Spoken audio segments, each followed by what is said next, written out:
제가 오랜만에 돌아왔습니다. 3주간의 이직 준비를 하느라 못했는데 앞으로는 자주 찾아뵙도록 하겠습니다. 그동안 천연가스 시장에는 정말 다이나믹한 변화들이 있었네요.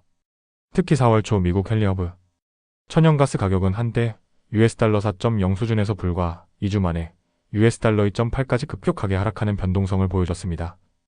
이처럼 단기간에 큰 폭의 하락세가 나타난 주요 원인으로는 실제로 미국 내 날씨가 예년보다 선선하게 유지되면서 난방 수요가 예상보다 크게 감소한 점을 꼽을 수 있습니다. 데이터에 따르면 4월 한 달 동안 미국의 난방 수요는 약 0.9% 감소한 것으로 나타났으며 이는 천연가스 가격 하락에 직접적인 영향을 미친 가장 큰 요인 중 하나라고 분석됩니다. 여기에 더해 제가 주목했던 또 다른 하방 압력 요인은 바로 트럼프 전 대통령의 석탄 관련 발언입니다. 트럼프 전 대통령은 과거 환경 규제를 이유로 폐쇄되었던 석탄 발전소를 다시 개방하고 석탄 생산을 강화하는 정책 방향을 시사했습니다. 그의 주된 논지는 재생에너지 발전 비중을 줄이고 전통적인 에너지원인 석탄 발전을 확대하겠다는 것이었습니다. 만약 실제로 석탄 발전 비중이 증가하게 된다면 이는 전체 전력 생산 포션에서 천연가스가 차지하는 수요를 잠식할 수 있다는 우려를 낳았고 발표 직후 천연가스 가격에 하방 압력을 가하는 요인으로 작용했던 것으로 보입니다.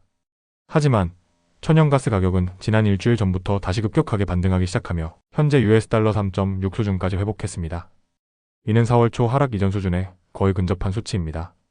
이러한 급격한 반등의 주요 원인 중 하나로 조심스럽게 추측해 볼 수 있는 부분은 미국과 중국이 다시 협상 준비를 하고 있다는 비공식적인 소식입니다.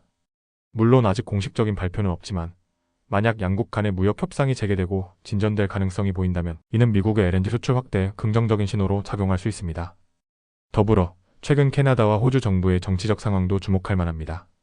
최근 이들 국가에서 반트럼프 성향을 가진 정당들이 대선 또는 주요 선거에서 승리하는 결과가 나타나면서 트럼프 전 대통령이 구상했던 국제 에너지 정책에 일정 부분 차질이 발생할 가능성이 제기되고 있습니다.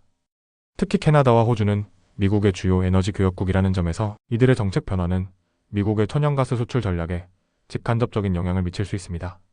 만약 미국과 중국의 관계가 개선되고 에너지 협력 관계가 긍정적으로 발전한다면 이는 미국의 천연가스 수출 전망을 밝게 하고 가격 상승 압력으로 작용할 수 있습니다. 다만 현재까지의 정치적 상황 변화가 실제 에너지 정책에 어떤 구체적인 영향을 미칠지는 좀 더 지켜봐야 할 것입니다. 이제 5월 천연가스 가격 전망에 있어서 가장 중요한 변수는 단연 여름이 언제, 얼마나 빨리 찾아오느냐가 될 것으로 예상됩니다. 냉방 수요는 통상적으로 여름철 기온 상승과 함께 급증하며 이는 천연가스 가격 상승의 주요 동력이 됩니다. 따라서 앞으로 발표되는 일기예보를 주의 깊게 살펴보면서 기온 변화, 추이를 예측하는 것이 투자자 입장에서는 매우 중요한 전략이 될 것입니다. 현재의 상승 추세가 지속될 것인지 아니면 일시적인 반등, 이후 다시 하락세로 돌아설 것인지 예측하는 것은 매우 어려운 일입니다. 제 개인적인 생각으로는 현재 가격 수준까지 급격하게 상승한 만큼 단기적으로는 어느 정도의 하락 조정이 있을 수 있다고 봅니다. 하지만 중장기적으로는 LNG 수출 증가와 여름철 냉방 수요 증가라는 펀더멘털 요인이 여전히 유효하기 때문에 하락 이후 다시 상승하는 추세를 보일 가능성이 있다고 조심스럽게 전망해 봅니다. 오늘도 시청해 주셔서 감사드리며 남은 주말 모두 힘내시고 좋은 주말 보내시길 바랍니다. 이제 구독자 3,000명을 향해 달려가고 있는데 오늘도 시간 되시면 좋아요와 구독 한번 부탁드립니다. 감사합니다.